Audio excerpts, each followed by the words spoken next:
जय हिंद, वंदे मातरम। दोस्तों,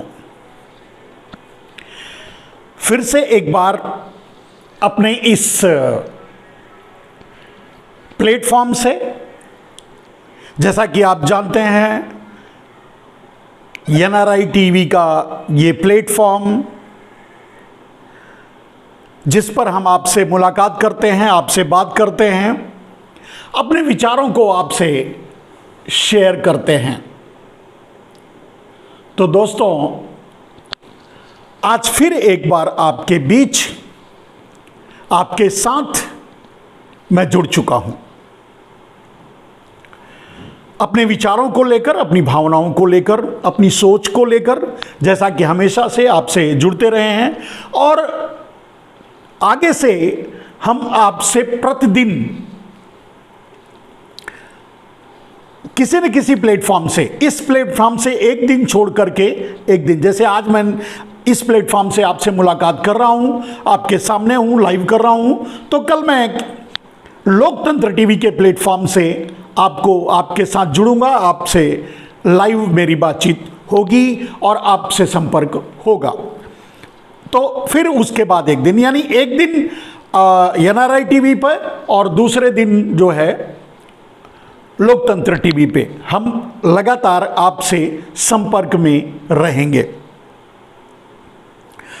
और दोस्तों, सबसे बड़ी बात, जैसा कि मैं आपसे हमेशा कहता रहा हूं, कि आज ये देश पंगु हो चुका है। देश की हालत जो है वो आप समझ रहे हैं, देख रहे हैं और महसूस कर रहे हैं। दोस्तों, इस देश को बचाने की जिम्मेदारी आप पर है। इस देश को बचाने की जिम्मेदारी आप पर है, आप पर आ पड़ी है। आपको इस देश को बचाना है, आप पर आ पड़ी है। और सोशल मीडिया एक माध्यम है जिसके जरिए आप इस देश को बचा सकते हैं। बहुत से मेरे भाई, मेरे बंधु, मेरे मित्र, नवाब जी जैसे, शाकिर भाई, मोटवानी जी, बलिराम पाल, आप सभी को, और बड़ी तेजी से लोग जुड़ रहे हैं। आप सभी का बहुत बहुत अभिनंदन है। बहुत बहुत अपने इस लाइव में मैं आपका स्वागत करता हूं। दोस्तों, मैं चाहता हूं कि जैसे ही आप इस लाइव से जुड़े हैं, आप इसे पहले अपने टाइमलाइन पे शेयर कर लें। जब आप अपने टाइमलाइन पे शेयर कर लेंगे, तो जो आपसे जुड़ेंगे, आपकी टाइमलाइन से गुजरेंगे, वो इसे आगे शेयर करेंगे। आप इसे ग्रुप में शेयर कर सकते हैं और दूसरे माध्यमों से लोगों तक पहुंचाने की कोशिश कीजिए, मेरे दोस्त, मेरे भाई, मेरे बंधु, क्योंकि सचमुच देश खतरे में है। यह भारतीय जनता पार्टी का डायलॉग है कि देश खतरे में है, लेकिन भारतीय जनता पार्टी देश को देश खतरे में है कह करके सचमुच देश को खतरे में डाल दिया। भारतीय जनता पार्टी और आरएसएस सबसे बड़ा खतरा है देश के लिए, और इस खतरे से निपटना इतना आसान भी नहीं है। इतनी आसानी से इस खतरे से, मेरे दोस्त, नहीं निपटा जा सकता। पिंटू मिश्रा, प्रीति जोशी, साजिद अली भाई और शाकिर भाई, बिल्कुल सही कहा। आप लोग अपने सवाल लिखते रहिए, मैं पढ़ता रहूंगा और आपके आवाज को भी उठाता रहूंगा। ये प्लेटफॉर्म एक ऐसा है, बहुत छोटा सा कोशिश है इस प्लेटफॉर्म को तैयार करने के लिए। ये प्लेटफॉर्म आपका है। आप जो भी कहेंगे हम इस पर लाइव करेंगे, और मेरे दोस्त, मैं चाहता हूं कि आप अगर सचमुच सीरियस हैं तो मैं अपने सभी सीरियस गंभीर श्रोताओं से मैं अनुरोध करूंगा, मैं प्रार्थना करूंगा कि आप प्रतिदिन मुझे अपना वीडियो, बहुत लंबा नहीं होना चाहिए, अधिक से अधिक 1 मिनट 60 सेकंड से कम, यानी 60 सेकंड का वीडियो आप भेजें। मैं उसे क्लिप के रूप में इसमें लाइव दिखाऊंगा, आपके वीडियो को, आपके विचारों को, और ये प्रतिदिन आप भेजें। हम एक दिन छोड़ करके एक दिन अपने इस एनआरआई टीवी के माध्यम से आपसे जुड़ेंगे, तो आप जो वीडियो भेजे रहेंगे मैं उसे, उस समस्या को इस पर भी लेके आऊंगा, आपको इस पर जोड़ूंगा, आपकी समस्याओं को उठाऊंगा। मेरे कहने का मतलब, मैं कुल मिलाकर ये आपसे कहना चाहता हूं मेरे दोस्त, कि ये प्लेटफॉर्म आपका है। आप इसे बढ़ाइए, इसे आगे ले जाइए, लोगों तक पहुंचाइए, लोगों को जोड़िए, इस पेज को फॉलो कीजिए, इस पेज को लाइक कीजिए, इस पेज को अधिक से अधिक शेयर करके लोगों से आह्वान कीजिए कि वो इस पेज को लाइक करें, शेयर करें और इस पेज से जुड़ें। तो अब आते हैं मुद्दे की बात पे मेरे दोस्तों। तो मुद्दे की क्या बात है? जो चल रहा है वो आप समझ रहे हैं, और बड़ी तेजी से कुछ दिनों से, मैं आपसे हफ्ते 10 दिन से नहीं मुलाकात हो पाई। अब उतने दिनों की बातें एक साथ तो नहीं कर पाएंगे, लेकिन कुछ नजदीक घटनाएं 1-2 दिनों में जो हुई हैं उस पर मैं थोड़ा सा प्रकाश डालने की कोशिश करूंगा मेरे दोस्त। जहांगीरपुरी की घटना के बारे में दिल्ली और कुछ एक जगह दंगे हुए, कुछ और प्रदेशों में, उसके बारे में मेरे दोस्त, मेरे भाई, मेरे बंधु, आप जो भी हैं, मैं जैसे अपने आप को मानता हूं कि मैं न हिंदू हूं, ना मुसलमान हूं, ना सिख हूं, ना ईसाई हूं, यार मैं तो बस इंसान हूं, और मैं आपको भी इंसान ही मानता हूं। आप अगर हमसे जुड़ते हैं, हमारी बातें सुनते हैं, समझने की कोशिश करते हैं और लोगों तक पहुंचाते हैं, तो मैं आपको इंसान ही मानता हूं। आप में इंसानियत जिंदा है, आप में इंसानों की समझ है, और इसीलिए तो आप हमसे जुड़ते हैं और ये बातें लोगों तक पहुंचाते हैं। तो मैं इंसान हूं मेरे दोस्त। दिल्ली में दंगे, और भारतीय जनता पार्टी, मोदी जी, ऐसे कह सकते हैं कि परम पूज्य राजऋषि मोदी जी, उनको राजऋषि की उपाधि भी दिया है किसी ने, आप जानते हैं उनको, उनका नाम रामदेव है, रामदेव ने उन्हें राजऋषि की उपाधि दी है, तो मैं भी राजऋषि कह देता हूं।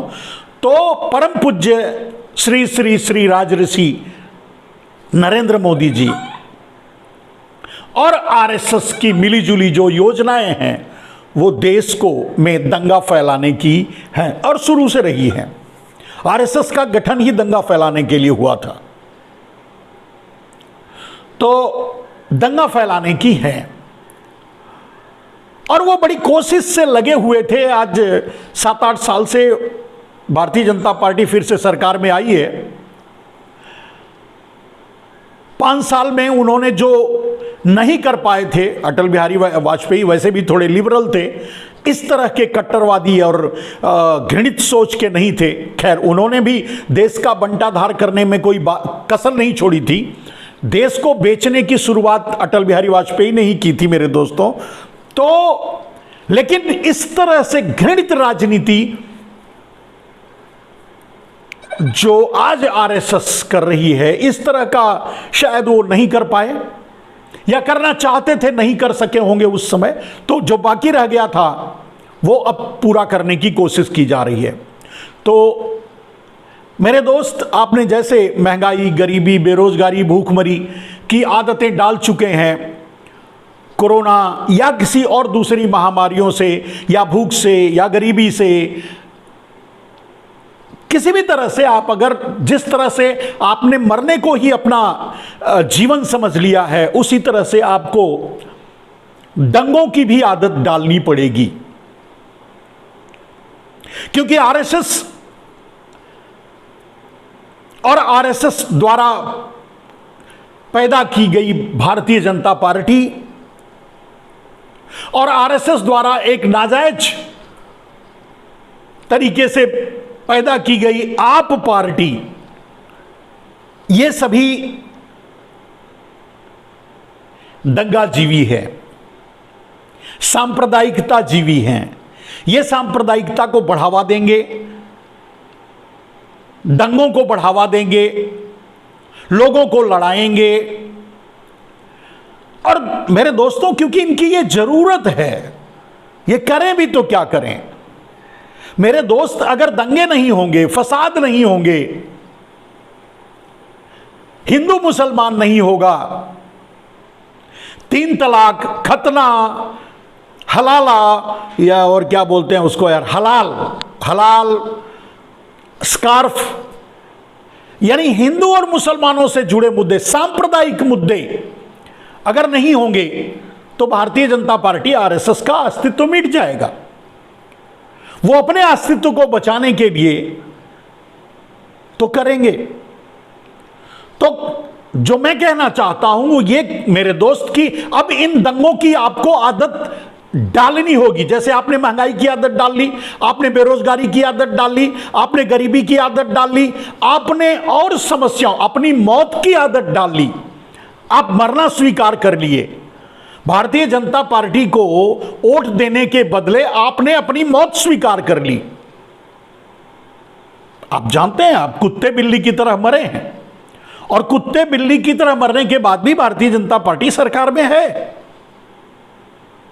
यहां तक कि लोगों का अंतिम संस्कार नहीं हुआ, लोग पानी में बहा, गंगा में बहा दिए गए, बालू में वैसे ही तोप दिए गए, बाद में कुत्ते उन्हें निकाल कर खाए।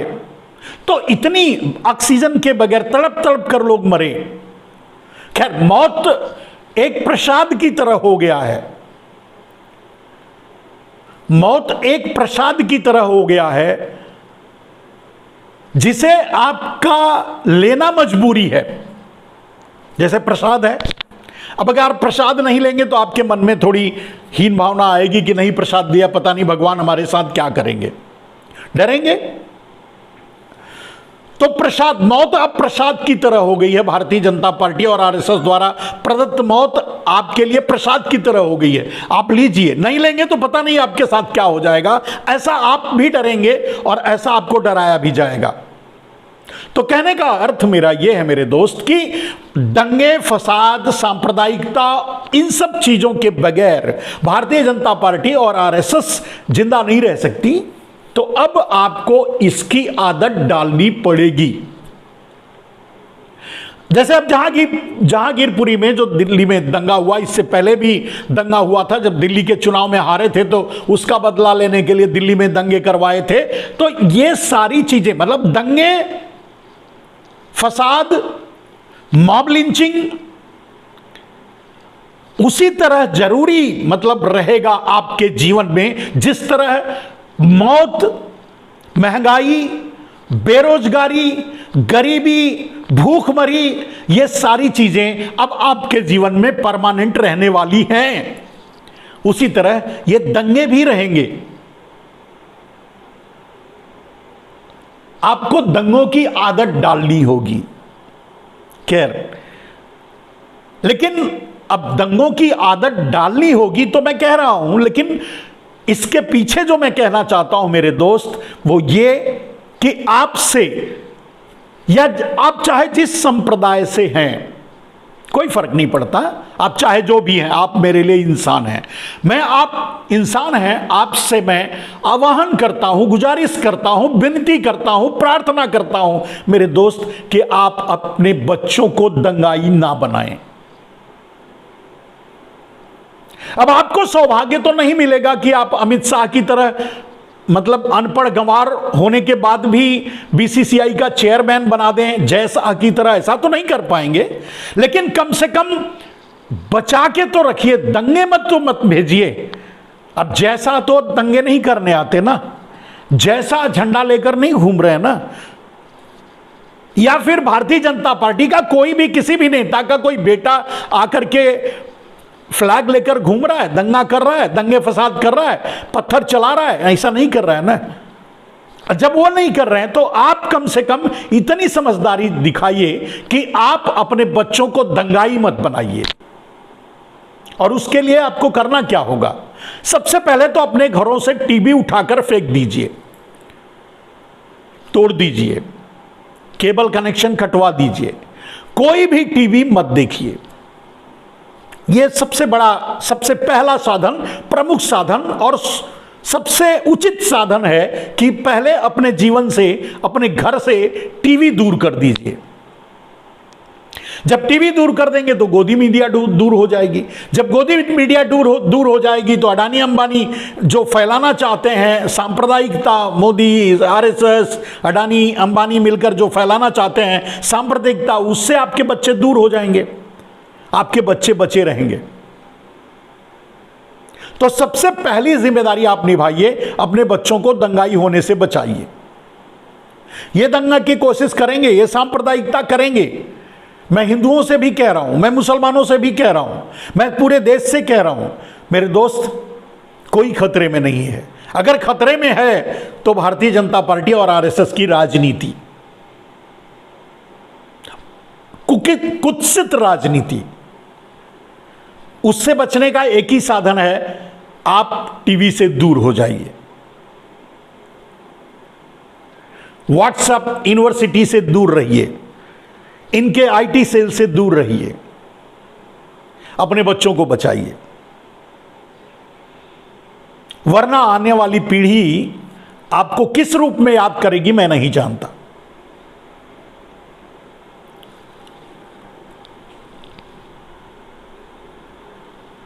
शायद भाई कहते हैं कि हिंदू खतरे में नहीं, देश खतरे में है। इस बात की शर्त मैं सिद्ध करने के लिए 10 करोड़ की शर्त, सही बात कह रहे हैं, हिंदू खतरे में नहीं है, कोई खतरे में नहीं है, खतरे में कोई नहीं है, खतरे में इनकी राजनीति है, इसलिए पूरे देश को खतरे में झोंक देना चाहते हैं और झोंक दिए हैं।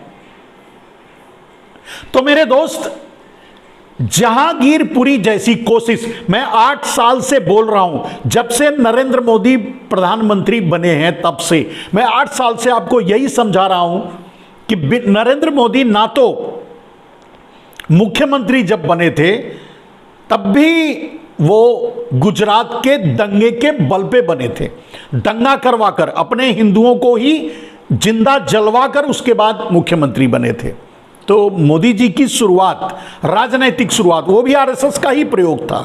तो राजनैतिक शुरुआत जो हुई थी वो एक लाशों के पर खड़े होकर के की गई थी, आज जारी है।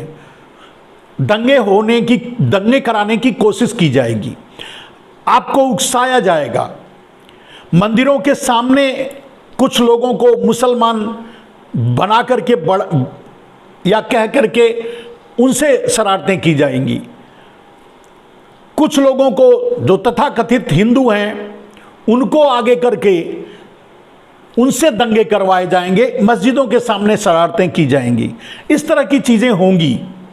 ये किसी धर्म से नहीं आते, ना ये हिंदू है ना मुसलमान, ये दंगावादी हैं, मतलब क्या है, सांप्रदायिक दंगेबाज हैं, इनका कोई धर्म ईमान नहीं है। और वैसे ये भी कहते हैं कि इनका कोई धर्म, जो सांप्रदायिकता फैलाते हैं, दंगा करते हैं, इनका कोई धर्म नहीं होता, ये कहते भी हैं, भारतीय जनता पार्टी वाले कहते हैं। लेकिन सवाल यह है कि सब जितने भी दंगाबाज हैं, जितने भी दंगेबाज हैं, वो आज भारतीय जनता पार्टी में हैं। और दुख की बात, सबसे बड़ी बात यह है कि सब भगवा पहनकर हैं शिवलिंग पर चढ़े हुए बिच्छू की तरह। मेरे दोस्त, वैसे तो जैसे अगर आप समझो, अगर बिच्छू आपको दिख जाए तो आप अपने जूते से भी मसल सकते हो, नहीं तो चप्पल निकालो कहीं से, अपने पैर का चप्पल निकालो और एक चप्पल दोगे तो मर जाएगा बिच्छू, मर सकता है। मतलब बिच्छू को चप्पल से भी मारा जा सकता है। लेकिन कल्पना कीजिए कि अगर वही बिच्छू अगर शिवलिंग पर चढ़ गया, तब कैसे मारोगे?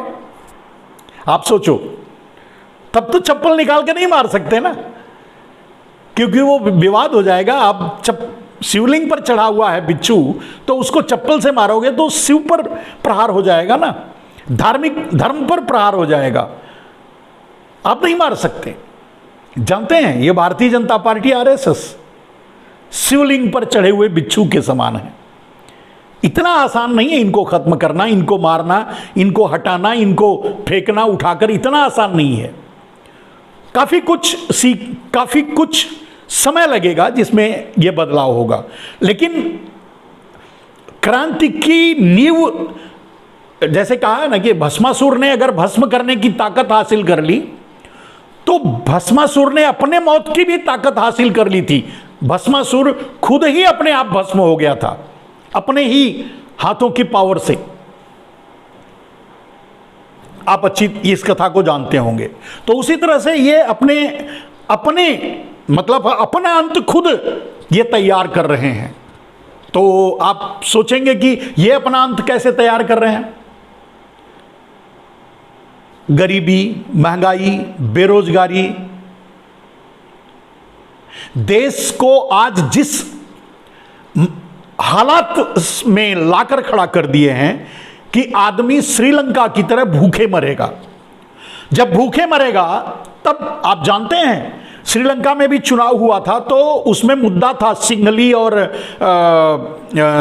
तमिल श्रीलंकन्स जो थे, और सिंघली श्रीलंकन मतलब वहाँ के लोकल श्रीलंकन्स थे, उनके बीच, और फिर बौद्ध के बीच, मुसलमानों और श्रीलंकन्स के बीच, इस तरह के बहुत से क्लासेस करवा करके राजपक्षे ने चुनाव जीता था।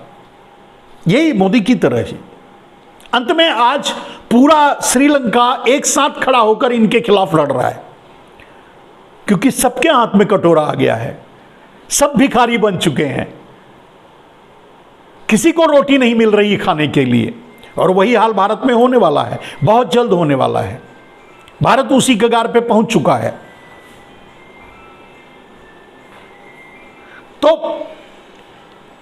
आपको कुछ नहीं करना होगा मेरे दोस्त, ये खुद अपना अंत खुद लिखेंगे, बस आपको इंतजार करना होगा, और हम आप कुछ कर भी नहीं पाएंगे।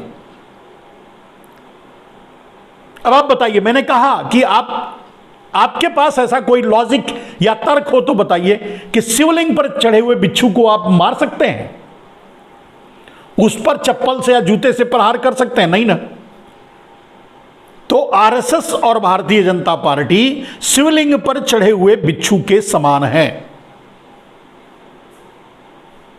आपको खुद इंतजार करना पड़ेगा कि ये कब उस पर से उतरेंगे, शिवलिंग से।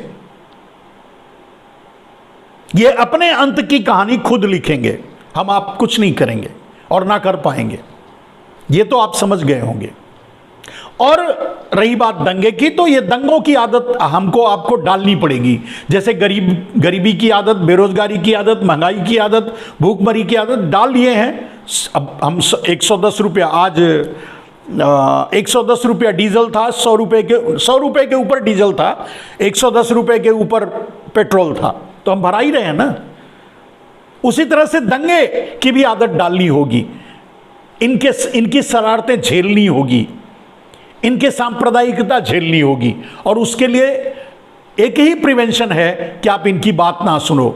उसके लिए टीवी अपने घरों में ऑफ कर दो, अपने बच्चों को दंगाई होने से बचाओ, इनकी बातों में मत आओ।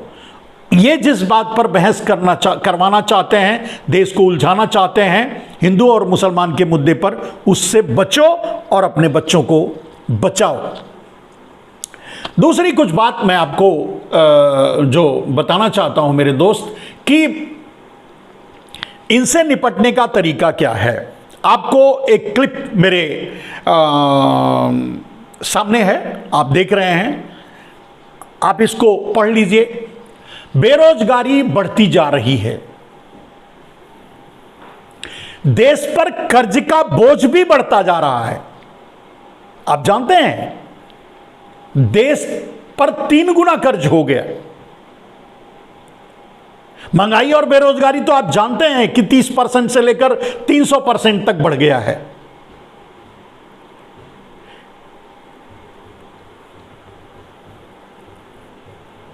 और देश बेरोजगार हो गया है।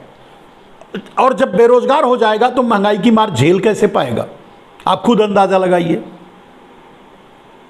कहने का अर्थ यह है कि देश पूरी तरह से तबाह हो चुका है नरेंद्र मोदी के द्वारा।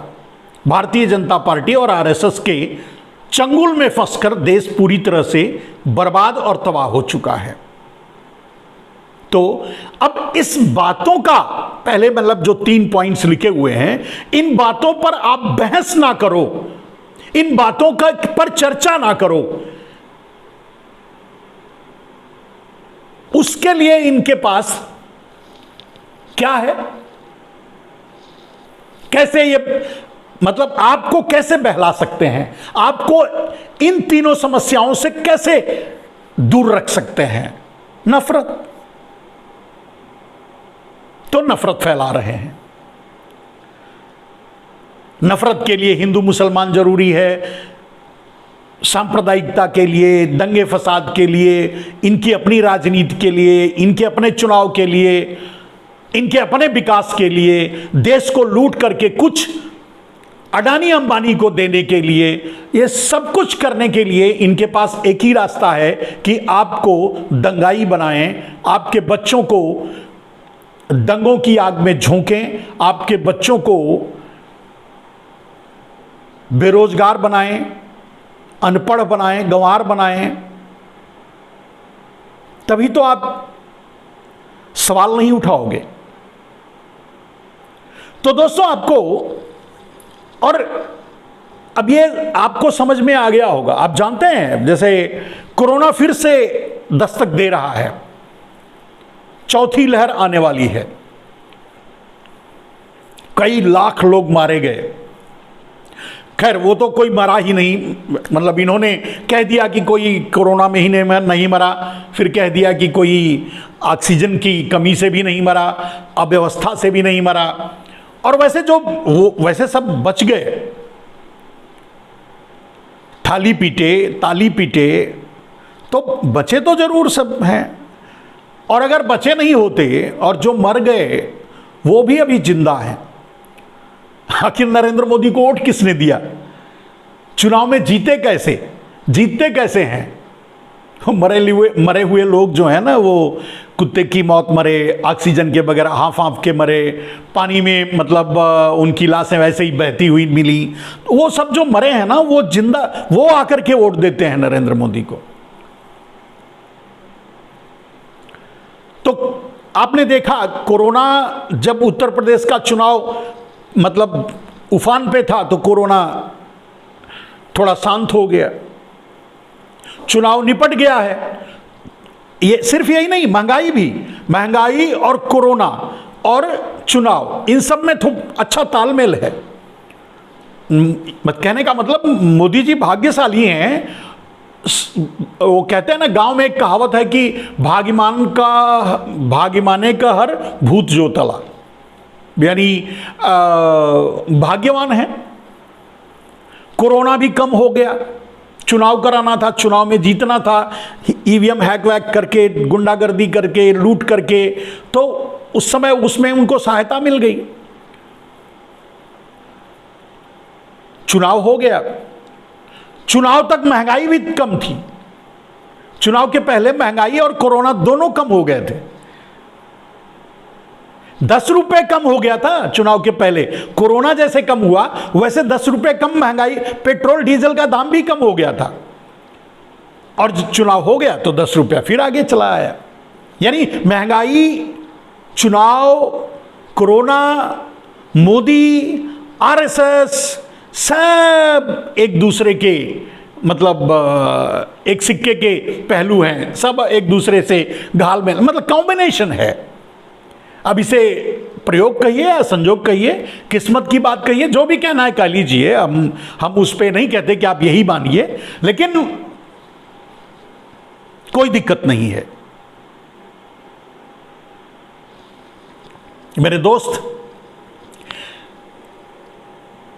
चलिए इस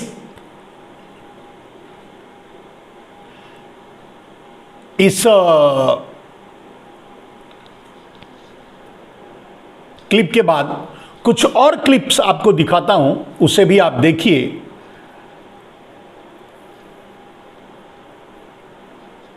और समझने की कोशिश कीजिए मेरे दोस्त कि ये चाहते क्या हैं। अपने गुनाहों पाने के लिए हर गवाह और सबूत को मिटाने की खौफनाक कहानी। गुजरात से जो गुंडागर्दी और तानाशाही की शुरुआत हुई थी, उसको पूरे देश में लागू कर दिया गया है। देश का गृह मंत्री वो है जिसको कोर्ट ने तड़ीपार किया था। तड़ीपार यानी कि समाज में नहीं रहने लायक व्यक्ति। सत्ता और पावर के बलबूते जो आगे आया, उसको ठिकाने लगा दिया गया। केशुभाई पटेल सरकार में गृह मंत्री और गुजरात के सबसे ताकतवर व्यक्ति को सोहराबुद्दीन के सहारे रास्ते से हटाया। उसके बाद सबूत मिटाने के लिए सोहराबुद्दीन, कौसरबी और तुलसीराम प्रजापति का फर्जी एनकाउंटर करवाया। तड़ीपार करने वाले जस्टिस लोया से बदला लिया। एडवोकेट श्रीकांत खंडालकर, रिटायर्ड जज प्रकाश थोमरे और गोपीनाथ पिल्ले भी उसका शिकार होने से नहीं बच सके। डॉक्टर शीला और सोहराबुद्दीन शेख का पोस्टमार्टम करने वाले डॉक्टर भी उसके काल के शिकार बन गए। ये तो वो गुनाह है जो सबके सामने आ गए। तड़ीपार के ऐसे और भी सैकड़ों कांड हैं जिन पर से पर्दा उठना बाकी है, और ऐसे गुंडे को हमने सत्ता के सर्वोच्च शिखर पर बिठा दिया। मेरे देश का भगवान ही मालिक है। दोस्तों, अब आपको इस क्लिप से एक छोटी सी क्लिप आपको दिखाई, ये सोशल मीडिया से ही लेकर के। हम वैसे सोशल मीडिया को से जो अच्छी चीजें मिलती हैं वो आप तक पहुंचाते हैं, और मैं हमेशा अब जो चीज आपके सामने रखी गई इस क्लिप्स के जरिए वो यही थी कि नरेंद्र मोदी के राजनीतिक जीवन की शुरुआत जो हुई थी वो एक इसी तरह के फसाद और दंगे से हुई थी। 59 कार सेवकों को जिंदा जलवा करके, गुजरात में दंगे करवा करके, उनकी लाशों पर खड़े होकर के पहली बार नरेंद्र मोदी मुख्यमंत्री बने थे। पहले तो वो डेपुटेशन पे गए थे, जाने के लिए तो और किसी को भी अटल बिहारी वाजपेयी भेज सकते थे, लेकिन डेफिनेटली ये अंतरराष्ट्रीय पूंजीवादी ताकतों की साजिशें थी जिसके जरिए मोदी को वहां भेजा गया। और अब तो मैंने पहले भी आपको बता दिया है कि मोदी जी में वो योग्यता थी, क्योंकि उससे पहले खूनी खेल खेलने के में माहिर हो चुके थे मोदी जी। मोदी कश्मीर फाइल जो एक फिल्म के रूप में आपने देखी है, उसके स्क्रिप्ट राइटर और उसके रचयिता, उसके प्रोड्यूसर, डायरेक्टर, मैं फिल्म की बात नहीं कर रहा हूं, ओरिजिनली जो हिंदुओं के साथ हुआ उसके सब कुछ करता धरता नरेंद्र मोदी थे। नरेंद्र मोदी उस समय कश्मीर के प्रभारी हुआ करते थे। जगमोहन जी राज्यपाल थे, वहां राज्यपाल की सरकार थी, राष्ट्रपति का शासन था। बीपी सिंह सरकार में थे, भारतीय जनता पार्टी के मदद से सरकार चल रही थी, लेकिन इन्होंने वहां कत्लेआम रोकने के लिए या वहां से हिंदुओं का पलायन रोकने के लिए कुछ नहीं किया, बल्कि बढ़ावा दिया, क्योंकि इनकी ही संरचना तो सब इनकी ही थी। इनको चुनाव जीतना था, इनको अपनी 85 सीट से आगे बढ़कर के 140 सीट तक, 120 सीट तक अगले चुनाव में, उसके बाद के चुनाव में 120 सीट बनी, तो इनको अपनी सीट बढ़ानी थी, जिसके लिए यह काम करना जरूरी था, उन्होंने करवाया। तो मोदी जी उसके माहिर हो चुके हैं, इसके लिए उनको गुजरात भेजा गया और वही काम उन्होंने किया। अपने ही 59 कार सेवकों को मरवा करके, हिंदुओं को ही मरवा कर, जलवा करके, और वहां दंगे करवाए, दंगे करवा करके उस पर राजनीति की, उनकी लाशों पर खड़े करके, और मुख्यमंत्री बने। पहली बार मुख्यमंत्री चुनकर तब बने लाशों पर खड़े होकर के। तो लाशों से कैसे राजनीति की जाती है, लाशों का व्यापार कैसे किया जाता है, ये नरेंद्र मोदी अच्छी तरह जानते हैं। तो ये उनके लिए कोई बहुत बड़ी बात नहीं, यही उनकी राजनीतिक शुरुआत थी। आज वही देश को मिल रहा है। मेरे दोस्त, मैंने इसीलिए बताया कि हम बहुत ज्यादा कोशिश करके कुछ नहीं कर पाएंगे। ये खुद अपनी जमीन, अपने लिए अपना अंत ये खुद ही तय करेंगे। एक और क्लिप आपको मैं सुनाता हूं, सोशल मीडिया से ही ली गई एक और क्लिप, आप उसको भी सुनिए। भाजपाई लूटमार जारी है, जनता तो बेचारी है। प्यारे देशवासियों, आप जानते हैं कि देश में हर दिन किसी न किसी चीज की कीमत बढ़ा दी जाती है। कभी पेट्रोल महंगा हो जाता है, कभी डीजल का दाम बढ़ा दिया जाता है, कभी गैस सिलेंडर की कीमत बढ़ा दी जाती है, कभी पीएनजी तो कभी सीएनजी के नाम पर लूट मचा दी जाती है। दाल, चावल और सब्जियों की कीमतें बढ़ाकर आपकी जेब काटी जा रही है। क्या आप जानते हैं कि ऐसा क्यों हो रहा है? ऐसा इसलिए हो रहा है क्योंकि मोदी सरकार को ये मालूम है कि जनता अभी देश पर जान माल न्यौछावर करने के लिए तैयार है और इसीलिए वो धीरे धीरे आपकी जेब खाली कर रहे हैं। जब आपकी जेब खाली हो जाएगी तो वो एक दिन आपका खून भी निचोड़ने आएंगे। प्यारे देशवासियों, आप झूठ, फरेब, ठगी और छल के एक ऐसे भाजपाई माया जाल में फंस चुके हैं कि जब तक आप इस जाल से बाहर नहीं आएंगे, न आप सुरक्षित रह सकते हैं, न आपके बच्चे और न आपका देश। आपको इस क्लिप से ये तो समझ में आ गया होगा मेरे दोस्त कि भारतीय जनता पार्टी चाहती क्या है।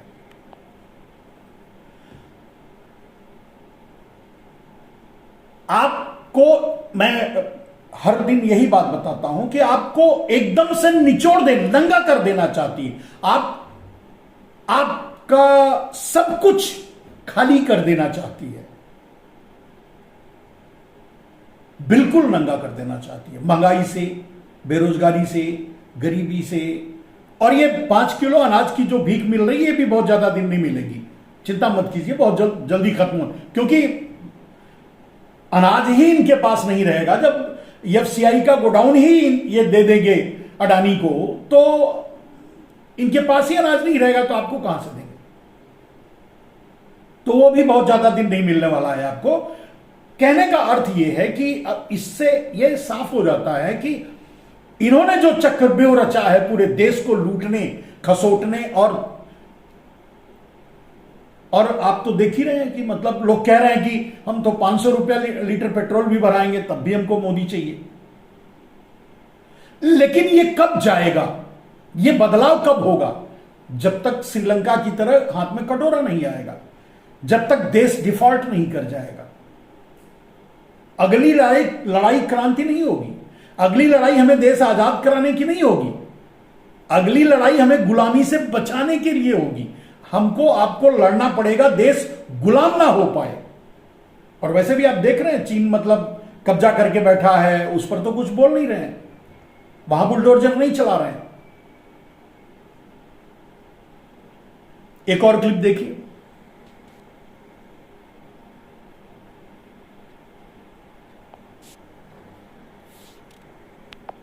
काले तेल का काला खेल। देश में पेट्रोल डीजल के दाम रिकॉर्ड तोड़ रहे हैं। रूस ने भारत को कच्चा तेल सस्ता देने का ऑफर दिया है। इंडियन ऑयल रूस से तेल नहीं खरीदेगा, लेकिन रिलायंस अपने जामनगर रिफाइनरी के लिए खरीद सकता है। खेल समझे? आपदा में मित्रों के लिए सरकारी कंपनी को डुबाने का अवसर। अगर आपको लगता है कि मोदी अमेरिका से डरकर रूस से तेल नहीं खरीद रहा है, तो आप बहुत भोले हैं। क्रिमिनल माइंड बहुत दूर की गोटी खेलता है। आने वाले 1 साल तक अंतर्राष्ट्रीय तेल बाजार में उथल पुथल रहेगी। सरकारी तेल कंपनियों को $110 बैरल के दर पर कच्चे तेल की खरीद होगी। रिलायंस चूंकि निजी कंपनी है, इसलिए उस पर प्रतिबंध नहीं लगाया गया है। उनको $55 प्रति बैरल के दर से मिलेगा। नतीजा ये होगा कि 1 साल के अंदर रिलायंस को बहुत मुनाफा होगा। सरकारी कंपनियां घाटे में जाएंगी, जनता मरेगी और रंगा खुश होगा। साधारण लोग जहां सोचना बंद कर देते हैं, वहीं से क्रिमिनल सोचना शुरू करते हैं।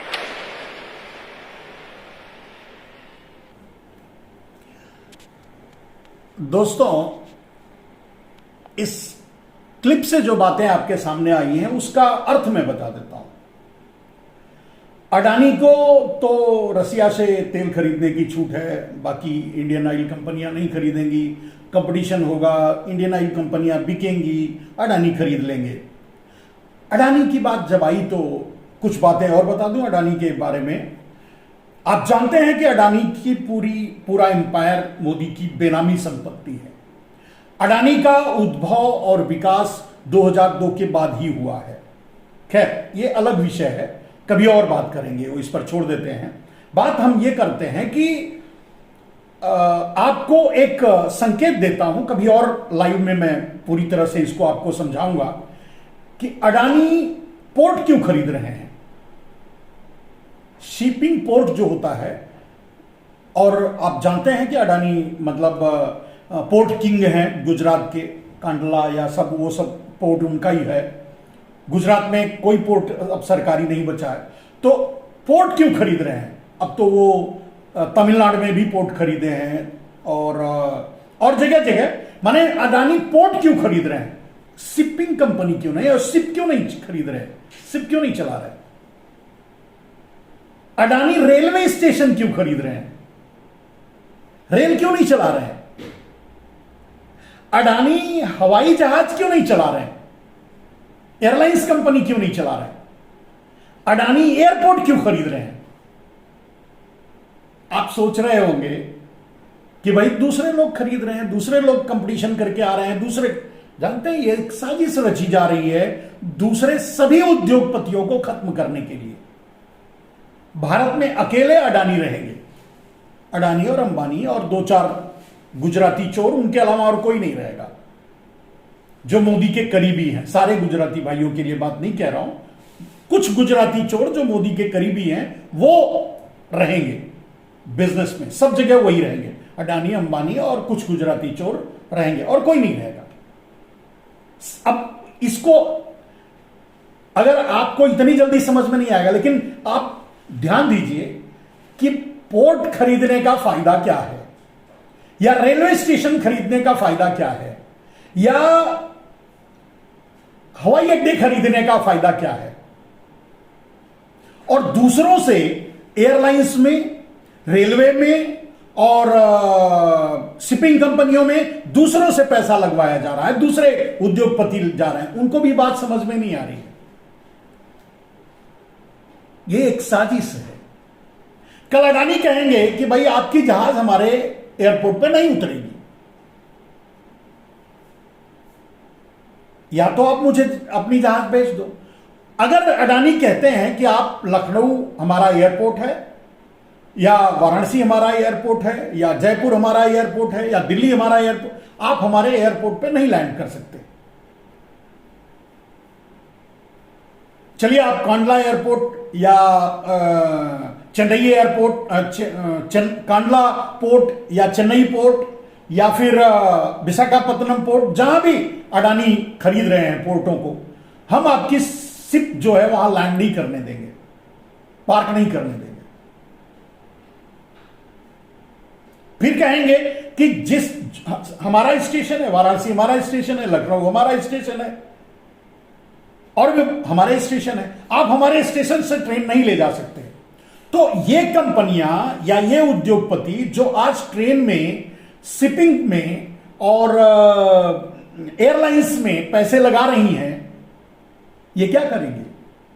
इनके पास बेचने के अलावा कोई रास्ता नहीं रहेगा। और किसको बेचेंगे, अडानी को ही बेचेंगे, कोई और खरीदार भी नहीं मिलेगा। और कितने में बेचेंगे, मुफ्त में दे देंगे, फ्री के भाव में। जो ये आज चला रहे हैं एयरलाइंस, वो भी आपके पैसे से, बैंकों से पैसा लेकर चला रहे हैं। बाद में मुफ्त में अडानी और को मिल जाएगा, अडानी अंबानी को मिल जाएगा। सारे शिपिंग कंपनी, सारी एजेंसियां जो एयरलाइंस एजेंसियां, ये सब, और सारे रेलवे जो चलेंगे, सब कुछ अडानी का मुफ्त में हो जाएगा। अडानी का इन्वेस्टमेंट कहां है, रोड पे। आप जाओगे कहां से। जानते हैं, हम लोगों के गांव में एक कहावत होती थी कि भाई ठीक है, कुछ भी कर लो, निकलोगे तो हमारे खेत से ही। कितनी बड़ी साजिश और कितने बड़े खतरनाक हैं ये लोग, आप ये समझो। यानी दूसरों से भी पैसा लगवाएंगे, पब्लिक का पैसा डूबेगा, बैंक का डूबेगा, लेकिन अडानी अंबानी का फायदा हो जाएगा। सब कुछ आज पोर्ट और एयरपोर्ट और रोड और स्टेशन वो खरीद रहे हैं, तो कल उससे जितने भी रिलेटेड बिजनेस हैं वो सब उनका अपने आप में मुफ्त में हो जाएगा। ये है साजिश। चोर भी और चौकीदार भी, जब दोनों एक ही हों, आप समझते हैं, आप सोच रहे होंगे कि नरेंद्र मोदी प्रधानमंत्री हैं। मुझे तो नहीं लगता कि नरेंद्र मोदी प्रधानमंत्री हैं, ये तो अडानी प्रधानमंत्री हैं, अडानी अंबानी प्रधानमंत्री हैं। मिलके चलाते हैं देश, अपने तरीके से योजनाएं बनाते हैं और उसको इंप्लीमेंट करते हैं। आपको मेरी बात समझ में आई हो तो ठीक है, नहीं समझ में आई हो तो इसे एक बार दो बार देख करके आप भी इस पर गहन अध्ययन करना, विचार करना, क्या मैं सही बोल रहा हूं?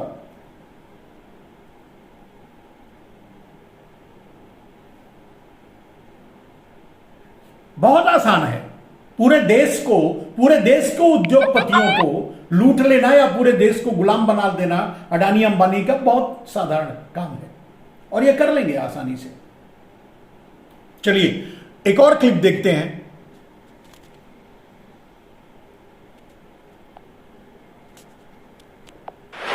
आरएसएस भाजपा की दंगाई टूल किट। आप क्रोनोलॉजी समझ लीजिए। जुलूस शुरू करें, किसी मजार मस्जिद के आगे रुकें, उन्हें उकसाएं, चिल्लाएं और अपमानजनक गाने बजाएं। मस्जिद पर चढ़कर भगवा झंडा लगाएं, पथराव करें, लोगों को उकसाएं। जवाब में पथराव करते हुए मुस्लिमों का वीडियो टेप बनाएं, मुस्लिम संपत्ति को जला दें, दंगा करें, बिकाऊ गोदी के वीडियो चलाएं। संघी अपने ग्रुप्स में मस्जिद पर नाचते लोगों के वीडियो साझा करें, लेकिन गोदी मीडिया उन्हें कभी अपने चैनल पर नहीं दिखाई। बीजेपी आईटी सेल का पालतू सोशल मीडिया मुसलमानों को दोष दे, मुसलमानों को जान, संपत्ति, सम्मान का नुकसान और फिर भी जेल, नफरत फैलाएं।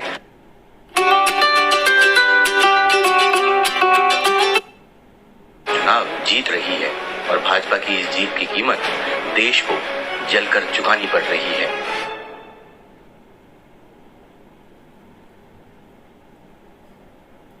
तो दोस्तों ये क्लिप भी आपने सुन ली और इससे आपको समझ में आ गया होगा कि मैं क्या कहना चाहता हूं। और मैंने इससे पहले अभी बताया आपको कि आरएसएस की साजिश क्या है। आरएसएस की सरकार है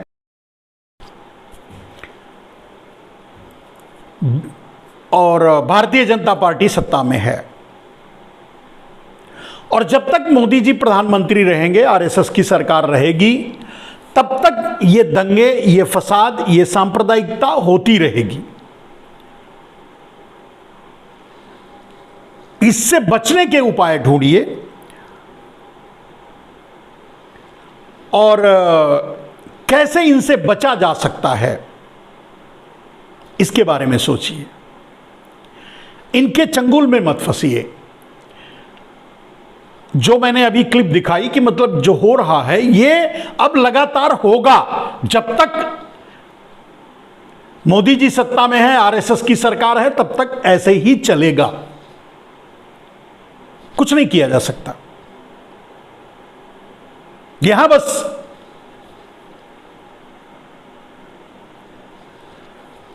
एक किसी ने लिखा है कि video is not a proper. मेरे ख्याल से वीडियो में कोई कमी आ रही है, वीडियो नहीं प्रॉपर चल रहा है, ऐसी कोई समस्या आ रही है, मैं समझता हूं ऐसी कोई समस्या आ रही है, मैं समझता हूं ऐसी कोई समस्या आ रही है, लेकिन यहां तो बराबर चल रहा है। फिलहाल वहां जाकर के देखो तो मेरे दोस्त, मेरे ख्याल से अब ठीक हो गया होगा।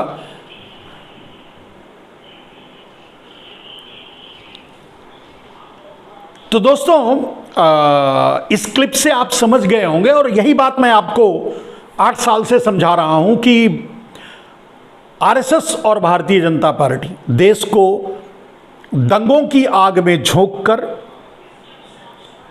महंगाई, बेरोजगारी, गरीबी, अपनी कुनीतियां, अपनी असफलताओं से बचना चाहती है।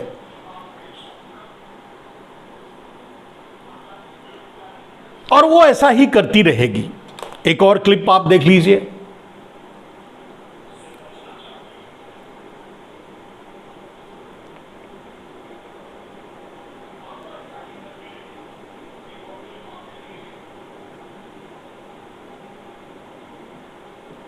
हिंदू खतरे में है या हिंदुत्व खतरे में है?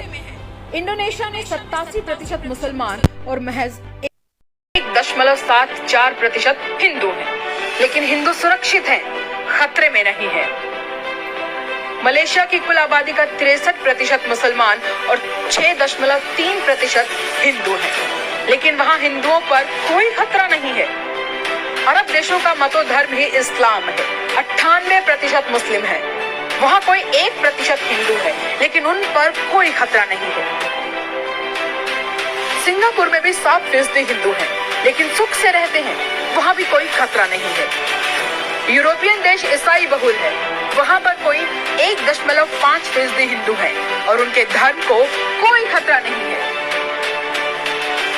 वियतनाम की कुल आबादी का 1% भी हिंदू नहीं है, लेकिन वहाँ भी हिंदू खतरे में नहीं है। थाईलैंड में 0.02% हिंदू आबादी है, जो खुद को राम के वंशज कहते हैं, लेकिन वहाँ के हिंदू भी खतरे में नहीं है। एक भारत ही है जहाँ 80% आबादी हिंदू है। राष्ट्रपति, प्रधानमंत्री, मुख्यमंत्री, गवर्नर सहित 98% नौकरशाह हिंदू हैं, लेकिन हिंदू खतरे में है। न तो हिंदू खतरे में है और न ही हिंदुत्व, बल्कि हिंदुओं की नौकरी, व्यापार, खेती किसानी, स्वास्थ्य और बच्चों का भविष्य खतरे में है। और हाँ, देश का भाईचारा, अमन शांति व तर्क वितर्क की वैज्ञानिक सोच भी खतरे में है।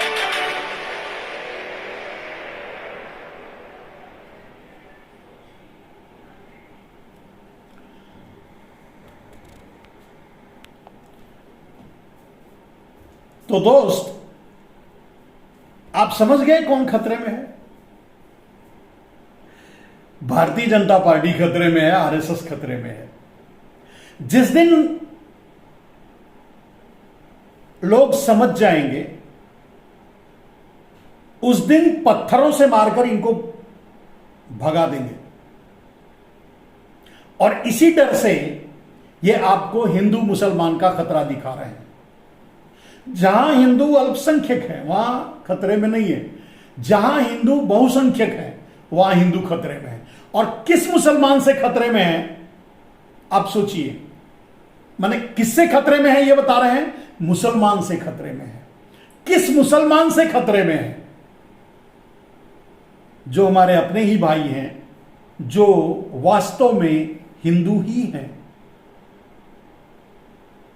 हिंदुओं की ही लालच और बहुत सी मतलब गलतियों का परिणाम है यह मुस्लिम समुदाय जो भारत में है या एशिया में है। इन्हें मुसलमान बनने पर, इस्लाम कबूलने पर हिंदुओं ने ही मजबूर किया था।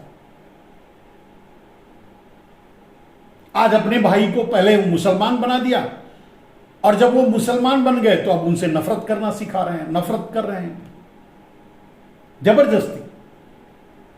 इसका उदाहरण आप इतिहास पढ़ लीजिए। किसी भी मुगल बादशाह के सिपह सालार जो थे सब हिंदू थे। उनकी सेनाओं में, मुगलों की सेनाओं में 95% सैनिक हिंदू थे। तो ये मुसलमान कैसे बने? अपने ही हिंदू भाई मुसलमान कैसे बने? हिंदुओं ने ही मजबूर किया। वैसे भी हिंदुओं से ज्यादा खतरनाक अपने हिंदुओं के लिए और कोई नहीं है। और वैसे भी ये मतलब हिंदू क्या बोले, बहुत ज्यादा नहीं बोल सकते, लेकिन आप समझ सकते हैं कि इनकी सोच क्या है। ये खुद भी दिग्भ्रमित हैं। इनके ऋषि कहते हैं देवता नहीं होते, मत मानो, इनको क्या मानोगे, मूर्ति पूजा मत करो। वही इनके ऋषि हैं। हम समझते हैं कि कम से कम 15 से 20 करोड़ लोग आज उस ऋषि के भक्त हैं।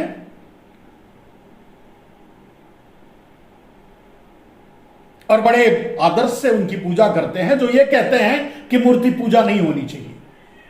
जब मूर्ति पूजा नहीं होनी चाहिए, खैर छोड़िए, उस विषय पर नहीं जाएंगे मेरे दोस्त। वैसे भी हिंदुओं ने ही हिंदुओं का बंटाधार किया है, सत्यानाश किया है।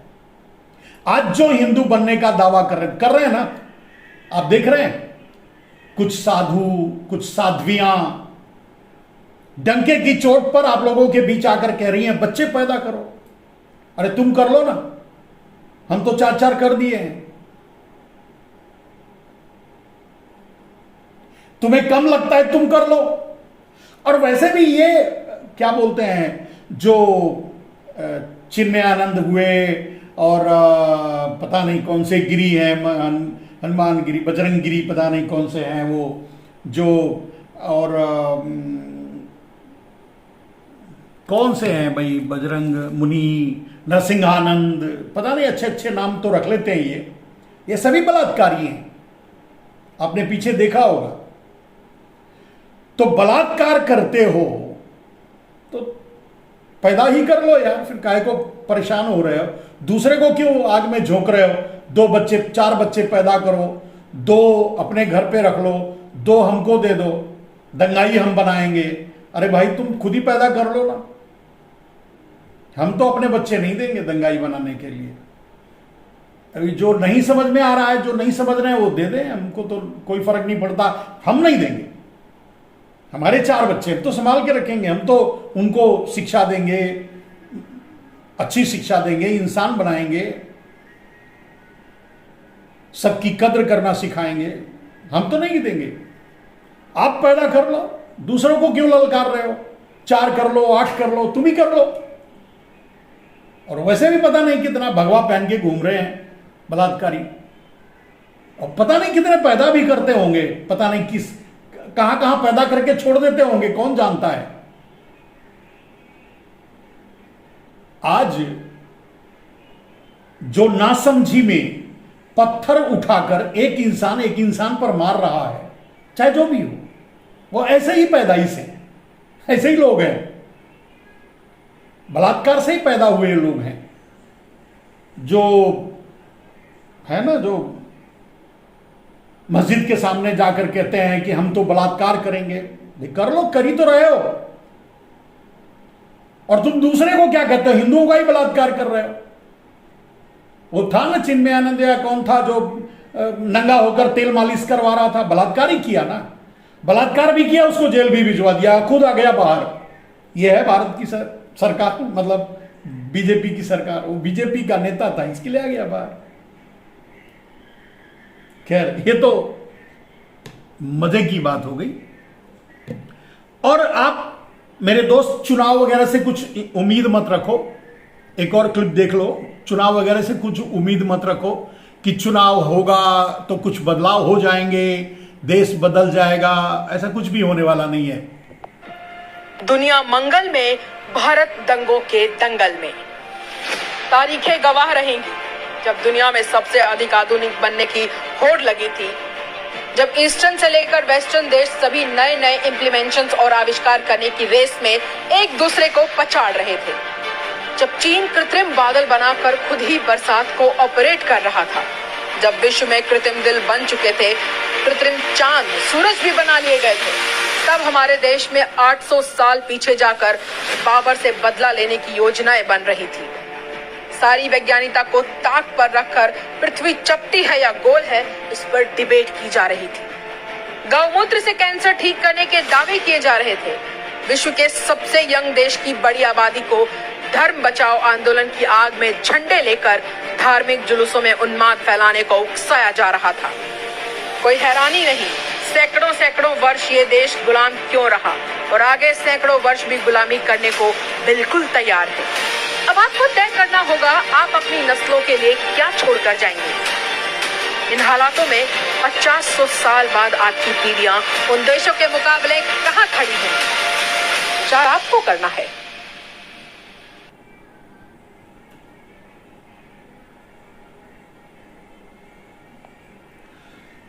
तो दोस्तों, आपने सुना, मतलब इस क्लिप से भी आपको समझ में आ गया होगा कि आरएसएस, भारतीय जनता पार्टी, बाबर से बदला लेना चाहती है। अकबर, हुमायूं, बाबर, उस बाबर से जिस बाबर या जिस अकबर के तलवे चाटते थे इनके पूर्वज, यानी जब तलवारें उठाकर उनके लिए काम करते थे, उनकी सेनाओं में भर्ती होते थे, उनकी सेवाएं करते थे, उनको अपना मालिक मान लिए, तो इनके पूर्वज ही थे ना। अब उससे बदला लेंगे। खतरा गरीबी, बेरोजगारी, महंगाई, भूखमरी, इनकी समस्या नहीं है, समस्या है बाबर, अकबर। ये उनसे लड़ेंगे। नहीं, आप समझो कि आपको किस तरीके से दिग्भ्रमित किया जा रहा है। अब ये आपको मूर्ख समझते हैं या आप और हम सचमुच मूर्ख हैं। खैर, वैसे तो ये बात सच है कि हम मूर्ख हैं, इसमें कोई दो राय नहीं। अगर मूर्ख नहीं होते, अगर कायर नहीं होते, अगर बुज़दिल नहीं होते, तो यार समुद्री लुटेरे आकर के और कुछ डाकू, कुछ लुटेरे आकर के देश पर राज कर लेते, हमारे घरों पर राज करते, हम पर ही राज करके चले जाते, कई सौ सालों तक राज करते। जिन्हें हम चुटकी से मसल सकते थे, हमने उनकी गुलामी स्वीकार कर ली। तो कहीं ना कहीं हम कायर तो थे, कहीं ना कहीं हम मूर्ख भी थे, कहीं ना कहीं हम गद्दार भी थे, कहीं ना कहीं हम देशद्रोही भी थे। ऐसा तो था ना। मैं ये नहीं कहता सभी थे, लेकिन थे तो तभी हुआ ना। एक लुटेरा, समुद्री लुटेरा आकर भारत पे राज कर लिया। कैसे कर लिया आप जानते हैं? मुगल भारत में आकर सक्सेस कैसे हुए, बहुत दो शब्दों में बताऊंगा, आप समझ जाएंगे। मुगल भारत में आकर के राज इसलिए कर लिए क्योंकि यहां के एक राजा दूसरे राजा को खत्म कर देना चाहते थे। तो मुगलों के साथ मिलकर अपने ही मंदिरों और धर्म को, अपने ही संपत्तियों को लुटवाया, उसमें हिस्सेदारी ली, उनके साथ मिल गए, और सिर्फ इसलिए मिल गए क्योंकि वो पड़ोसी को खत्म करना चाहते थे। आज भी वही है, आज भी हम अपने पड़ोसी को ही खत्म करना चाहते हैं। हमारा पड़ोसी चाहे पाकिस्तान हो, नेपाल हो, श्रीलंका हो, भूटान हो, चाहे हमारा पड़ोसी बांग्लादेश हो, चाहे हमारा पड़ोसी रहीम हो, इरफान हो, मुसलमान हो, आज भी हम अपने पड़ोसी को ही मारना चाहते हैं। अपने पड़ोसी को मारने के चक्कर में ही अपने आप को मारते चले जा रहे हैं। अपने पड़ोसी को से निपटने के लिए ही भारत को गुलाम बना डाला था। तो जब मुसलमान यहां राज करने लगे, यानी इस्लाम, यानी मुगल जब राज करने, मुगल और मुसलमान से कोई मतलब नहीं है, तो जब मुगल यहां राज करने लगे तो उनसे भी निपटना इनके लिए भारी पड़ गया। पहले तो उनकी गुलामी करे, उनकी तलवारें ढोए, उनकी तलवारें लेकर अपनों की गर्दन काटे, अपनों को मुसलमान बनाए। लेकिन जब लगा कि नहीं यार ये तो गड़बड़ हो गया, बड़ी देर से समझ में आता है। कायर बुज़दिलों को बात समझ में आता है, आकर ना समझ बनते हैं। समझ आता है लेकिन समझने की नासमझ बने रहने की कोशिश कर दिखाते हैं कि मैं समझ नहीं रहा हूं। कायरों की हालत होती है। तो फिर इन्होंने क्या किया कि तब अंग्रेजों को बुला लिया कि आओ थोड़ा मुसलमानों से निपटने में हमारी मदद करो। अंग्रेज आए, देखे ये तो गधे हैं, इनको तो आराम से गुलाम बनाया जा सकता है, ये तो आपस में लड़ने वाले लोग हैं। उसने भी वही नीति अपनाई। अंग्रेज भी कभी एक बादशाह, फिर दूसरा, फिर तीसरा, फिर चौथा, ऐसे ऐसे करे पूरे भारत को कब्जे में कर लिया। अपनों से ही निपटने के लिए ये अपनों का कत्ल करते रहे। यही तो है समझदार हम। वैसे मोदी जी कहते हैं कि अपने इतिहास को नज़रअंदाज नहीं करना चाहिए, पढ़ना चाहिए, उससे सीखना चाहिए। तो पता नहीं मोदी जी क्या सीखते हैं, मुझे तो नहीं मालूम। अगर सीखते तो ऐसी गलतियां तो नहीं करते। इतिहास से हमने क्या सीखा? आज फिर हम अमेरिका, चीन के गुलाम हो रहे हैं, और सिर्फ इसलिए गुलाम हो रहे हैं कि हम अपने से निपटना चाहते हैं, हम बाबर से निपटना चाहते हैं। हम बाबर से निपटने के लिए इस्लाम को निशाने पर रख रहे हैं। इस्लाम को निशाने पर रखने के लिए हम मुसलमान को निशाने पर रख रहे हैं। और ऐसी बात, एक बात बताऊं, ये उनका भी कुछ नहीं करेंगे, होगा कुछ नहीं, करेंगे कुछ नहीं। ये किसी को, देश के किसी को भी चिंता करने की जरूरत नहीं है, ये कुछ नहीं करेंगे। देश मतलब आए हैं ना, आने के बाद से तो एनआरसी लागू, पता नहीं क्या क्या लागू कर रहे थे, क्या क्या किए, खुद ही देख लो। कितनी स्मार्ट सिटी बनाए, कितना, ये खैर छोड़ो यार, इनके ये जो करते हैं ये कुछ कर तो सकते नहीं, आपको भ्रम में डाल करके आपको आगे कर देते हैं, लड़ा देते हैं, बस। इससे ज्यादा ये कुछ कर भी नहीं सकते।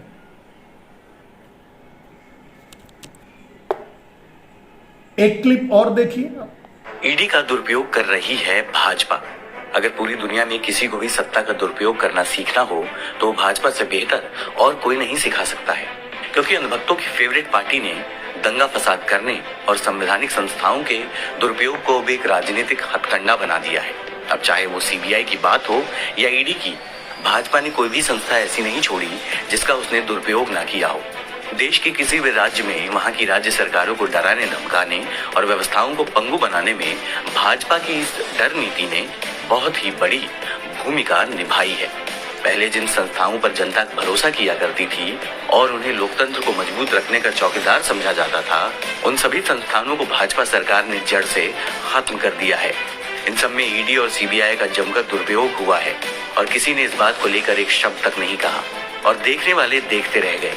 ये सब भाजपा सरकार की शह पर हुआ और ऐसा लगता है कि आदेश सीधा ही सुप्रीम लीडर की तरफ से आ रहे हों। लेकिन तानाशाहों को इस बात का ख्याल रखना चाहिए कि तानाशाही बहुत ज्यादा दिनों तक नहीं चलती। चाहे जो हो जाए, एक न एक दिन तानाशाही का अंत सुनिश्चित है। खैर दोस्तों, तानाशाही का अंत जब होगा तब होगा, होता रहेगा। देश आपका है, इस देश को बचाना आपकी जिम्मेदारी है, हमारी जिम्मेदारी है,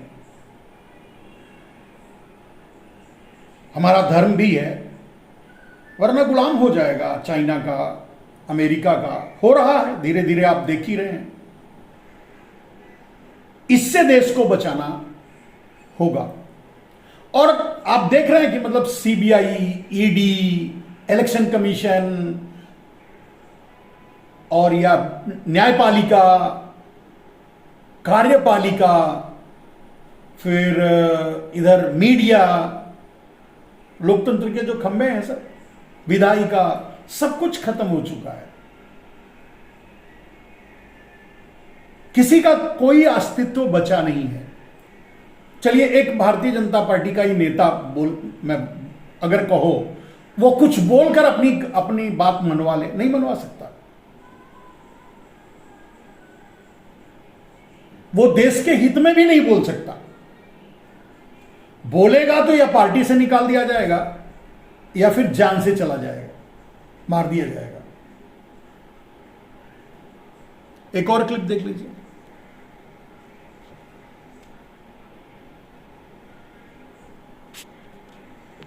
साहब को विपक्ष पसंद नहीं। भारतीय राजनीति ने एक पर एक बादशाह और शहंशाह को देखा, लेकिन हर बार देश की आवाम ने तय किया कि कोई भी राजनीतिक शक्ति देश के संविधान से बड़ी नहीं है, चाहे वो इसके लिए कितने ही जतन कर ले। लेकिन मुल्क और जनता से बड़ी ताकत और कोई नहीं है। लेकिन पिछले कुछ समय से साहब को ये लगता है कि उनसे बड़ा नेता और उनसे ज्यादा काबिल प्रधानमंत्री इस देश ने नहीं देखा। अब इस बात में कितनी सच्चाई है, ये बात तो सिर्फ देश की जनता ही तय कर सकती है। साहब को विपक्ष और उन आवाजों से दिक्कत है जो उनके सुप्रीम लीडर होने के भ्रम को निस्तो नाबूद करती है। विपक्ष को उखाड़ फेंकने की बात करने वाली भाजपा शायद ये बात भूल जाती है कि वो लोग भी सालों साल विपक्ष में रहे और कांग्रेस की सरकारों ने कभी भी विपक्ष को खत्म करने की बात तो दूर, ऐसा कभी होने का जिक्र तक नहीं होने दिया। विपक्ष को खत्म करने की बात करना जैसे लोकतंत्र के मूल स्वरूप पर प्रहार करने जैसा है, जहां किसी को भी सरकार के खिलाफ कुछ भी कहने से रोकने की कवायद को अंजाम देने की मुहिम को चलाया जाता है और भाजपा सरकार यही काम बहुत ही खूब तरीके से अंजाम दे रही है। जनता को अब बहुत ज्यादा सजग रहने की जरूरत है, जिससे कि देश के लोकतंत्र को बचाया जा सके, क्योंकि वही एक रास्ता बाकी है।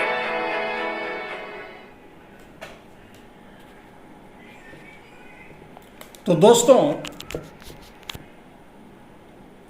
अब हम अपने अंतिम चरण पे पहुंच चुके हैं और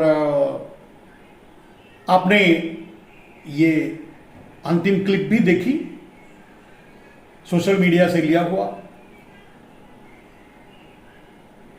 मैं शुरू से ही कह रहा हूं, हमारी और आपकी जिम्मेदारी है इस देश को बचाने की।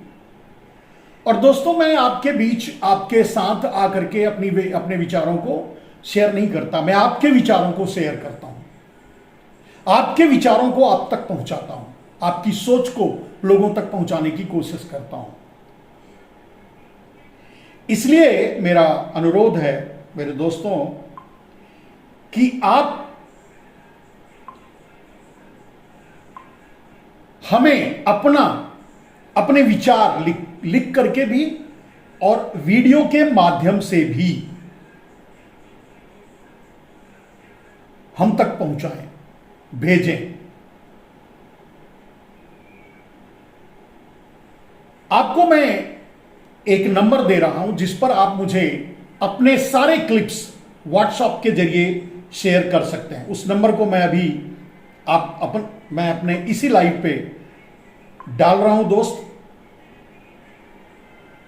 इस नंबर को नोट कर लीजिए और आप अपने विचार 60 सेकंड में हो, आपकी अपनी बात, आपके अपने सवाल, क्योंकि मैं चाहता हूं कि आपको स्क्रीन पर ला करके आपकी बात देश को सुनाऊं और फिर आपके जो सवाल हो उसकी व्याख्या करूं।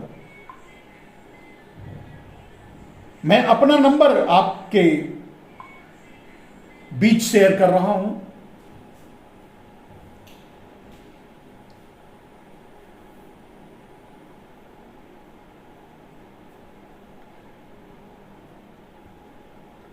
और 70109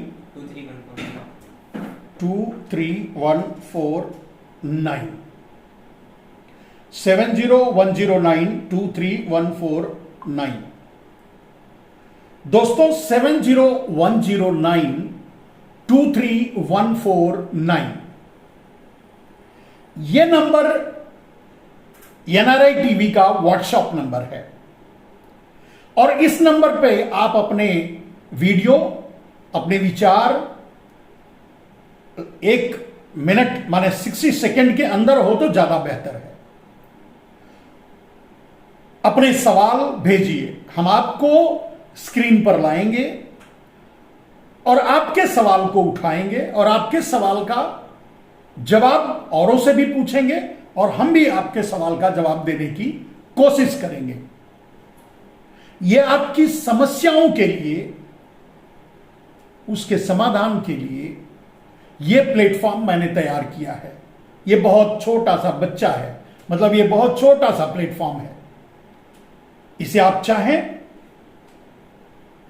तो आगे बढ़ा सकते हैं। आपकी किसी भी आवाज को, आपके किसी भी क्लिप को आप जो भेजेंगे, आपके किसी भी सवाल को इग्नोर नहीं किया जाएगा। आपके बीच, लोगों के बीच पहुंचाने की कोशिश की जाएगी इस प्लेटफॉर्म के माध्यम से और YouTube के माध्यम से और दूसरे माध्यमों से भी। तो दोस्तों, आज के लिए बहुत देर तक हम रहते हैं। वैसे भी हम आपके साथ एक क्या कहते हैं, एक खास रिश्ता चाहते हैं बड़ी शांति से, बड़े आराम से, बड़े प्यार से देश की समस्याओं पर अध्ययन करना, गहन अध्ययन करना, विचार करना, उसके समाधान ढूंढना, यह तभी होगा जब आप समय निकाल करके उसको सुनेंगे और उसको समझेंगे। तो हमारे साथ जुड़ने के लिए आपको धैर्य रखना होगा। हम लगभग 1 घंटे से ज्यादा बोल जाते हैं, लेकिन आप तक वो बातें पहुंचाते हैं, वो चीजें लेके आते हैं, वो सवाल खड़े करते हैं जो दूसरे नहीं करते, जो दूसरे जिन पर बात करना नहीं चाहते। आज के लिए बस इतना ही। जय हिंद, वंदे मातरम।